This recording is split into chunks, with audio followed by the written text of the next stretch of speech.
ideias e novos caminhos para o estado do Rio. Está no ar o podcast Pensa Rio, da Casa Firjan.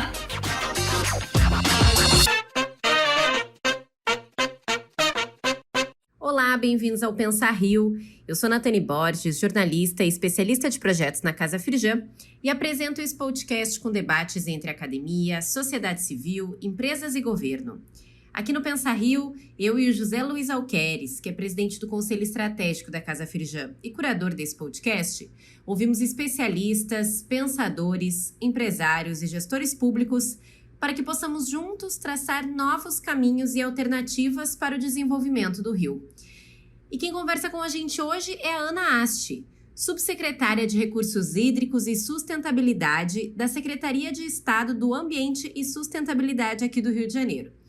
Com uma larga trajetória em gestão pública, a Ana vai conversar com a gente sobre estratégias para tornar a Baía de Guanabara mais limpa. E para a gente começar essa conversa, eu passo a palavra para você, Alqueres. Muito obrigado, Nathani. Primeiro, muito obrigado, Ana, por se dispor a participar desse bate-papo com os ouvintes.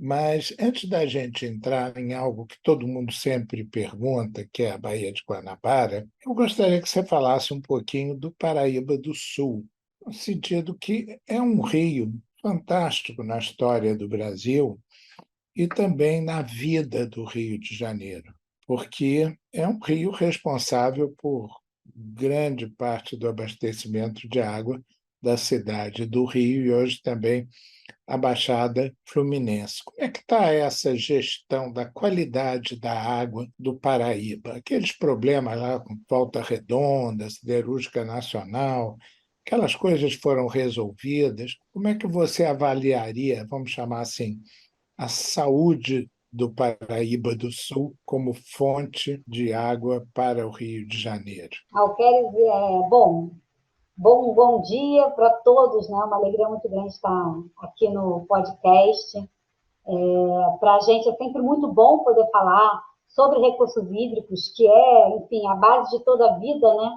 Então, quando a gente fala de água, a gente está falando de vida. E eu acho que você trouxe aí um tema inicial que é estratégico para o Estado, né? Que é o abastecimento público e a água que hoje a gente recebe em toda a região metropolitana, Baixada Fluminense, é a água que vem do Paraíba do Sul, né? É uma transposição que foi feita algumas décadas atrás de um rio que nasce em São Paulo e deságua no estado do Rio de Janeiro, e é um dos rios mais ricos que a gente tem, devo dizer, não só aqui na região do Sudeste, mas em todo o Brasil, né? O Paraíba do Sul, eu brinco que junto com a Baía de Guanabara, o Paraíba do Sul é a grande joia que a gente tem aqui, né? E é a grande joia que abastece toda a vida que tem aqui, 70% da população aqui da região metropolitana do Rio de Janeiro, né? Então, é um rio muito estratégico. E por isso mesmo, ele é um rio que precisa se ter muita atenção e muito cuidado, né?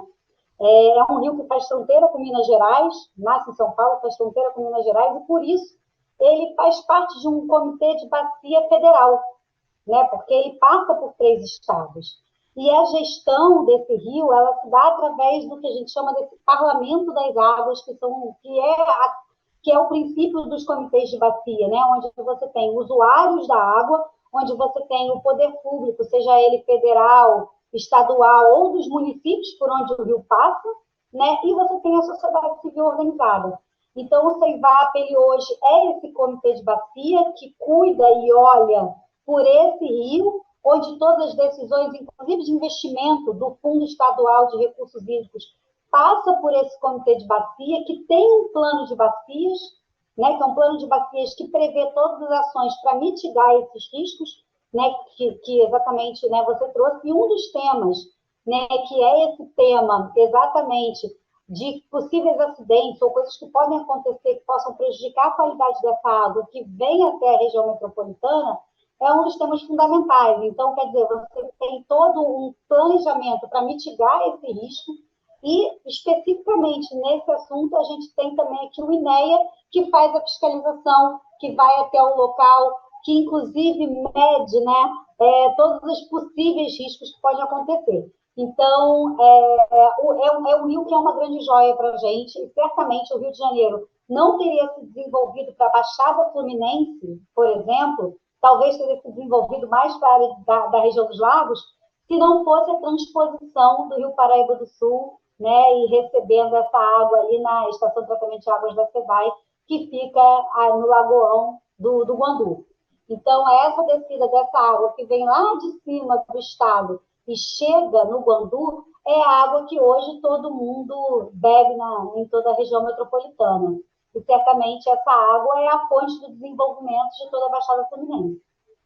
Bem, eu acho que, Ana, vou te contar uma história, pessoas da minha idade ouviram dos protagonistas. Quando estava estudando o futuro do abastecimento de água do Rio de Janeiro, haviam várias hipóteses. E a transposição de águas do Paraíba pela elevatória de Santa Cília, passando pela usina da Light, chegando no Rio, era apenas uma delas, e foi feita ali pelo início da década de 50, mas um pouco depois, Carlos Lacerda, governador, discutia com Enaldo Cravo Peixoto e falava assim, quase que um pouco poeticamente, não, toda grande cidade tem que ser banhada por um rio. Londres é o Tâmisa, Lisboa é o Tejo, Paris é o Sena, e se o Rio, então, não tem o Rio de Janeiro não tem um grande rio, vamos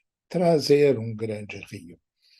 E aí fizeram aquela opção de trazer a céu aberto a adutora, aquele trecho todo que ela vem de céu aberto até o Guandu, a partir lá da elevação das águas do Paraíba.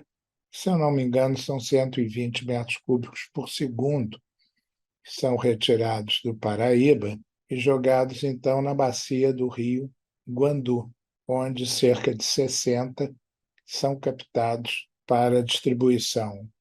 Na época seria no Rio de Janeiro e depois estendida para a Baixada.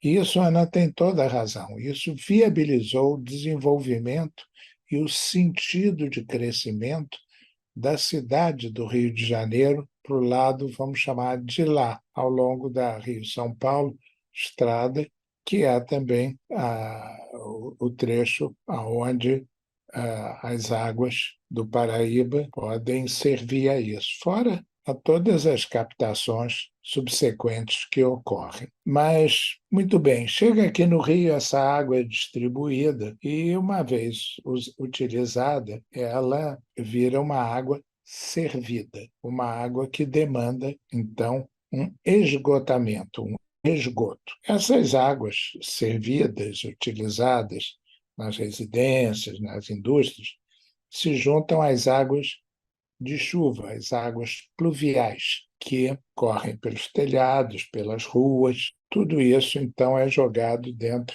da Baía de Guanabara.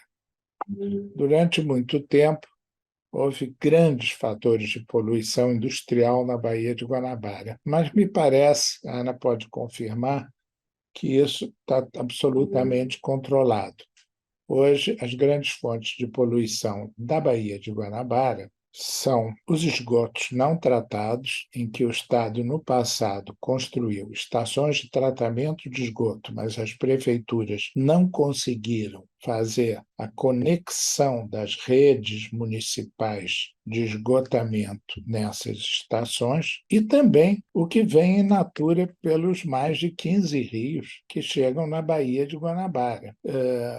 É isso mesmo, Ana? Ainda tem muito esgoto industrial?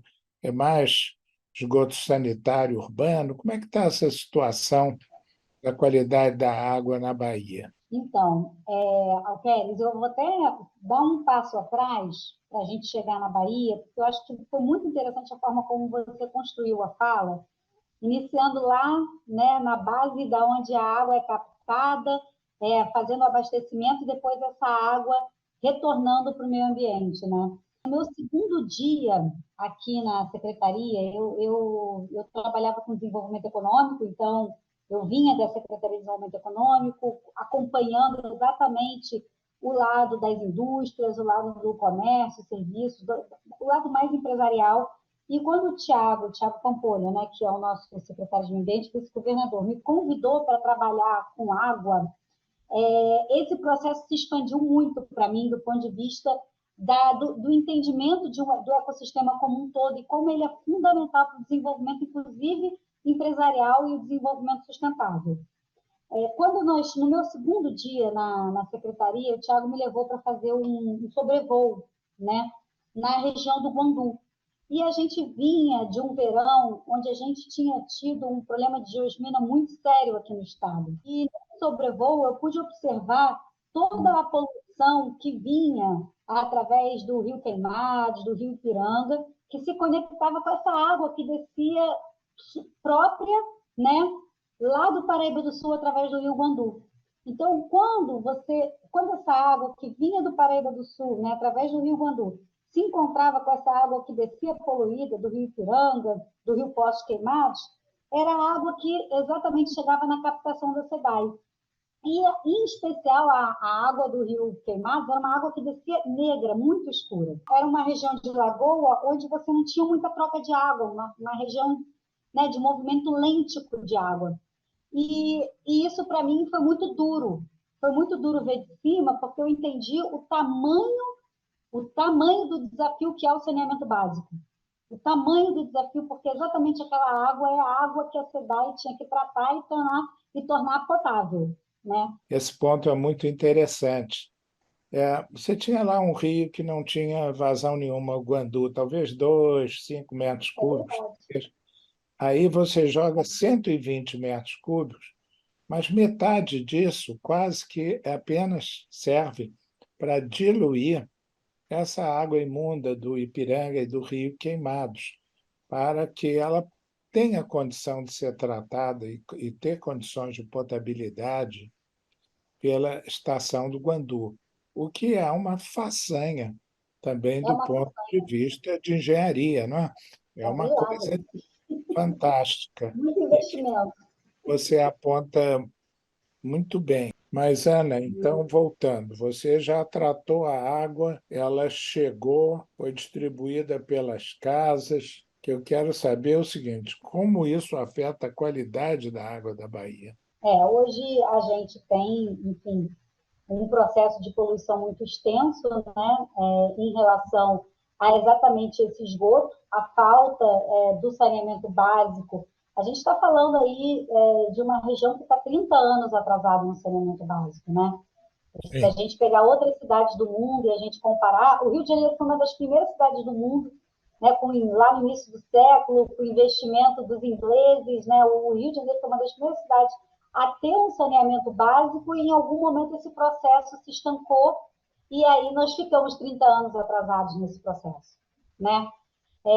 E a gente agora, na verdade, né, a partir do momento que a gente consegue, enquanto governo do Estado, organizar essa concessão do saneamento, a gente cria realmente um novo momento para poder efetivar esse projeto, que é o saneamento básico na região metropolitana, né? E aí foi um movimento de muita coragem, porque é um projeto já de mais de uma década pensado, né, planejado, né, não só pensado, como planejado aqui no estado do Rio de Janeiro, e a gente conseguiu, em 2021, tirar esse projeto da concessão de saneamento do papel e efetivar o leilão, né, para a gente poder fazer a concessão dos 4 blocos, né? Essa concessão dos 4 blocos, ela foi muito além da região metropolitana, então são 46 municípios, não só os 22 da região metropolitana, inclusive, né, incluiu-se aí Petrópolis também nesse processo, que é o último município a entrar na região metropolitana, mas a concessão do saneamento foi muito além. São 4 blocos que vai além da região metropolitana. E essa concessão, ela marca um novo momento de desenvolvimento para o Estado, né? Porque, como o Alqueires bem disse, né, a gente tem um problema muito sério de poluição do esgotamento sanitário, que é o que realmente gera essa inviabilidade da gente poder acessar as águas da Baía de Guanabara, né? Eu me lembro que na época das Olimpíadas houve um movimento muito grande de tentativa, né, de restaurar a qualidade ambiental da Baía de Guanabara, mas isso não se perpetuou como um legado.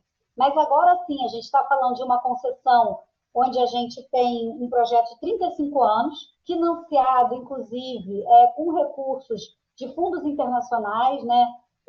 3 concessionários nos 4 blocos, que tem esse contrato de 35 anos, e a gente tem um novo marco legal de saneamento, que, na verdade, se a gente conectar o marco legal de saneamento com a criação do Instituto Rio Metrópole, a gente teve aí esse momento positivo de conseguir fazer a concessão. O marco de saneamento, ele trouxe o que a gente precisava da estrutura legal para se dar o processo, né? A gente está falando aí de atingir a universalização do saneamento, que significa chegar a 90% de esgotamento sanitário e 99% de acesso à água potável na região metropolitana até 2033. Então, é um projeto de 10 anos. Né? Por mais que a concessão seja de 35 anos, a meta da universalização do saneamento precisa ser alcançada até 2033. Né? E a gente tem o Instituto Rio Metrópole, que conseguiu, a partir, né, da conexão desses 22 municípios, dar escala para o processo. Então, quando a gente tem escala, a gente não está tratando dos municípios separados, mas a gente está tratando de um pool aí que hoje conecta 70% pouco mais, né, 70% da população do estado do Rio de Janeiro. A gente está falando de uma área onde a gente consegue atrair o investimento de grandes investidores e fundos internacionais que financiaram todo esse processo, né? E que estão financiando esse processo e que vão financiar por 30 anos esse processo, junto, claro, com a arrecadação da receita do abastecimento. Então, assim, uma coisa que eu já queria trazer aqui, que muitas pessoas falam, a SEDAI foi privatizada. A SEDAI não foi privatizada, foi concedido o serviço tanto do esgotamento sanitário, que ficava entre a SEDAI e os municípios, quanto foi concedido o serviço de abastecimento de água. Agora, a produção da água, ela ainda é feita pela SEDAI lá na estação de tratamento de águas, e aí a gente volta para o Bangu. Então, o que a gente está vendo hoje, já no primeiro ano da concessão, a gente está ainda no primeiro ano, né? 2022, na verdade, foi o primeiro ano, a gente agora está entrando no segundo ano, né? A gente já viu uma melhoria muito grande na qualidade da água, só no processo de desentupimento do sistema todo que existia, né?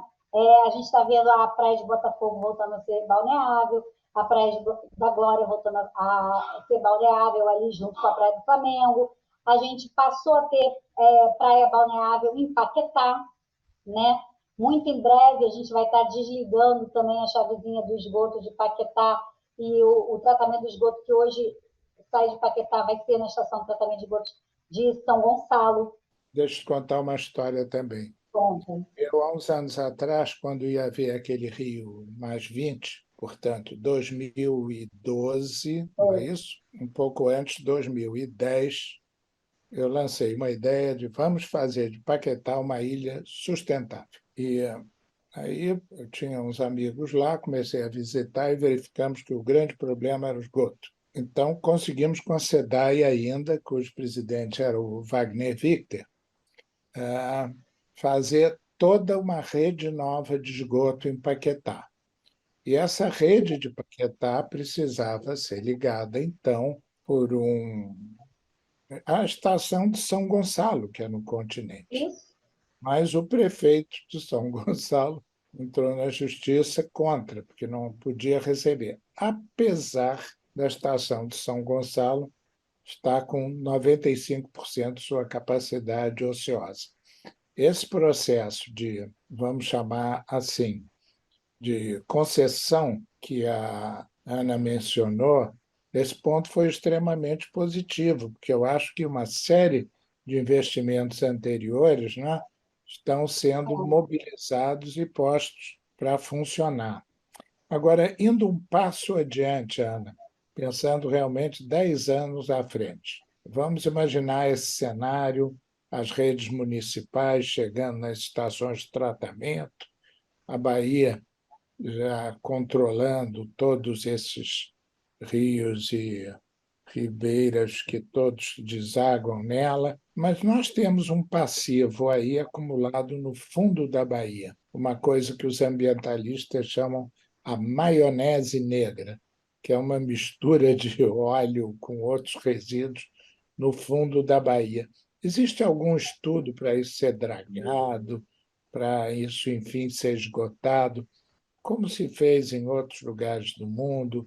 no Chesapeake Bay, nos Estados Unidos, no próprio rio Hudson, em volta de Nova York. Tem alguma coisa sendo estudada?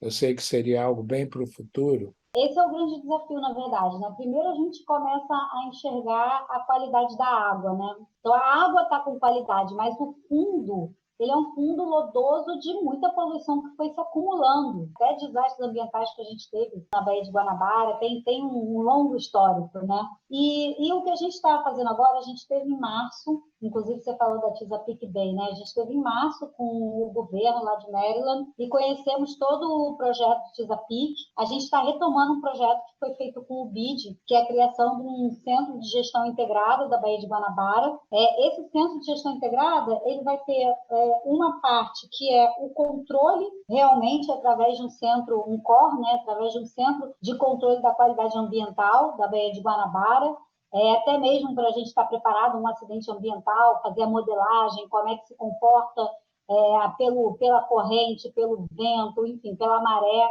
A gente vai ter esse controle da Baía de Guanabara, que é fundamental para a gente evitar os próximos, né? Não deixar isso acontecer. Agora, esse passivo que a gente tem no fundo da Baía de Guanabara, ele requer inovação. A gente tem que pensar formas de tratar ele. A gente consegue fazer, por exemplo, uma dragagem numa região de praia, talvez que precise, né, que seja necessário. Mas se a gente pensar o fundo realmente da Baía de Guanabara, a gente vem estudando algumas novas tecnologias, né, que esse Centro de Gestão Integrada da Baía de Guanabara vai aprofundar. Uma delas, por exemplo, é você utilizar micro-organismos, né, como já é feito há 20, 30 anos no Japão, onde você consegue transformar esse lodo a partir, se eu puder falar de uma forma simples, é como se fosse um lactobacilo, né? Assim como a gente toma um lactobacilo para melhorar a nossa flora intestinal, a gente também tem um lactobacilo na natureza, né? E aí é você repor alguns micro-organismos que são são da fauna daquele próprio ecossistema e aí ajudar eles para eles processarem aquele lodo. Isso é um caminho, a gente está fazendo alguns testes, né? Tem testes sendo realizados em Maricá já, a gente vai fazer um teste no Rio Imbuaçu, tem testes acontecendo em Araruama, então tem testes acontecendo com esse tipo de tecnologia, mas existem outras tecnologias que estão sendo estudadas. A gente, hoje aqui no estado, a gente lançou um programa chamado Blue Rio, que é para se criar um hub de tecnologia azul no estado, quando a gente fala nos próximos 10 anos, né? A gente quer desenvolver essa economia azul que nasce da melhoria da qualidade ambiental nas suas diferentes áreas, né, nos diferentes setores que hoje vivem do mar, vivem dessa região costeira rica que a gente tem, e da Baía de Guanabara. A gente pode falar de turismo, a gente pode falar de bioeconomia, da produção de alimentos, a gente pode falar, enfim, da região portuária, do transporte aquaviário. Então, é uma série de segmentos e setores que podem ser desenvolvidos a partir daí. E, claro, através da inovação, de novas tecnologias, a gente começa a encontrar outras formas que sejam viáveis de serem implantadas. O Blue Rio, ele é uma iniciativa do governo do estado, em parceria com a iniciativa privada, para tentar entender quais são esses desafios que existem para o desenvolvimento dessa economia azul no estado e quais são as tecnologias hoje que existem no mundo que podem ser aplicadas aqui para vencer esses desafios, né? Tânia, eu queria que você anotasse isso, que realmente é uma das coisas mais relevantes que eu ouvi nos últimos tempos sobre a Baía de Guanabara, essa notícia que a Ana está trazendo, que é toda a orientação para esse ferramental de pesquisa inovadora, criativa na área bio, que me parece realmente o caminho, não a dragagem simples, mas realmente utilizar esses micro-organismos que hoje há muita pesquisa e que eles devoram esses resíduos de óleo, de lixo, e transformam isso e regeneram áreas como em vários outros campos. Mas, Natane, você tem alguma pergunta para a Ana? Tenho sim. Ana, faz um pouco mais de um mês que a gente começou a ver aí várias notícias falando que a Baía de Guanabara e a praia do Flamengo estavam aptas para banho, e todo mundo comemorando, vendo um movimento muito positivo, assim, né? Mas eu queria te perguntar, para além além da limpeza, quais são os ganhos que a cidade, que o estado tem quando tem a sua baía limpa, né? A gente já percebeu, pelo pouco que a gente já teve de retorno, a água da Baía de Guanabara, ela é reposta naturalmente, né, pela entrada e saída de água, tem um grande canal na Baía de Guanabara, subterrânea, então essa entrada e saída de água, ela acontece a cada 17 dias, ela consegue renovar metade da sua água, né? Então, o ecossistema, a natureza, ela tem uma capacidade de se renovar muito rápida. Então, a gente vê resultado rápido quando a gente começa a fechar essa torneirinha do esgoto que chega na Baía de Guanabara. A gente já de cara vai ter, assim, nos próximos 3, 4 anos, um projeto que é fundamental, que foi o projeto que foi feito em Araruama, que é o projeto do Cinturão de Tempo Seco, né? Então, nós entregamos mês passado para Águas do Rio, que é a concessionária responsável pelo projeto, a licença ambiental para iniciar a obra do Cinturão de Tempo Seco, e aí ele vai também segurar esse esgoto difuso que chega através dos rios, que é o que eles falou lá atrás, né? Então, em 3, 4 anos, a gente já vai ver uma melhoria da qualidade ambiental muito grande. E aí nasce um novo contexto em torno da Baía de Guanabara, né? Hoje, você tem, dos municípios, a gente costuma dizer que a parte de Niterói do Rio de Janeiro, os outros municípios estão de costas para a Baía de Guanabara, as pessoas vivem de costas para a Baía de Guanabara, né? Porque a Baía está poluída. Agora, em que lugar do mundo uma joia, uma beleza como essa, a população vive de costas, né? Então, a gente vai ter que realmente repensar a nossa relação. E quando eu falo repensar a nossa relação, nós, população da região metropolitana, nos sentirmos parte desse ecossistema, né? Voltarmos a ter uma relação com esse ecossistema. Então, na hora que a água se torna balneável, eu vou desenvolver o turismo, eu vou desenvolver a pesca, eu vou desenvolver todos esses segmentos que a gente chama que são os segmentos de uma economia do mar. Só que se a gente quer que essa economia do mar se desenvolva no tempo, não é uma economia do mar qualquer, é uma economia do mar com sustentabilidade, que é essa economia que preserva o meio ambiente. Então, eu ouso dizer aqui, né, que o desenvolvimento futuro do Rio de Janeiro, os próximos 10 anos do Rio de Janeiro, vai passar pelo meio ambiente. É um desenvolvimento que vai passar pela sustentabilidade, né? Nós vamos receber ano que vem aqui o grupo do G20, né? Então as 20 grandes economias do mundo vão estar reunidas em novembro do ano que vem no Rio de Janeiro. Nós vamos ter reuniões prévias à reunião do G20, inclusive reunião de meio ambiente, desenvolvimento sustentável, que vão acontecer no Rio de Janeiro. Então, ano que vem é um ano para se discutir muito isso, né? E como isso se desenvolve para que realmente sirva para a população, né? E que seja um indutor de desenvolvimento econômico. Então, a Bahia ela é um grande indutor de geração de renda, ela é um grande indutor de desenvolvimento social também, né? Porque está atrelada diretamente à qualidade de vida da população da região metropolitana. Então, não é só meio ambiente, é social, é desenvolvimento econômico. A gente está falando aí de sustentabilidade no seu tripé único, e tem a questão cultural, que está toda atrelada a essas águas, a relação do homem com a água, né? Então, quer dizer, é um projeto lindo, porque a gente vê que é desse coração, né? Gente, eu fiquei impressionada quando eu descobri a idade dessa velha senhora, que é a Baía de Guanabara, né? A Baía de Guanabara tem aí 12 mil anos, mais ou menos. E a gente, em 100 anos, conseguiu tornar ela poluída. Então, a gente tem um trabalho agora de resgate dessa Baía de Guanabara limpa, que quando Cristo Redentor foi instalado lá no Alto do Corcovado, ele viu ela limpa. Ele estava lá, ela era limpa quando ele foi instalado. Então, a gente vai retomar esses 100 anos em 10 anos. Essa é a nossa grande missão. E eu espero que a gente consiga perpetuar isso no tempo, investindo numa economia que seja efetivamente sustentável e que não cometa os mesmos erros que foram cometidos nos últimos 100 anos. Eu te confesso que eu estou encantado com as suas palavras. Vou te mandar de presente um livro que ainda não foi lançado, mas já está publicado. Eu pedi para você mandar seu endereço para a Natane, que é um livro que eu escrevi, que chama-se assim, Uma Evolução da Ciência.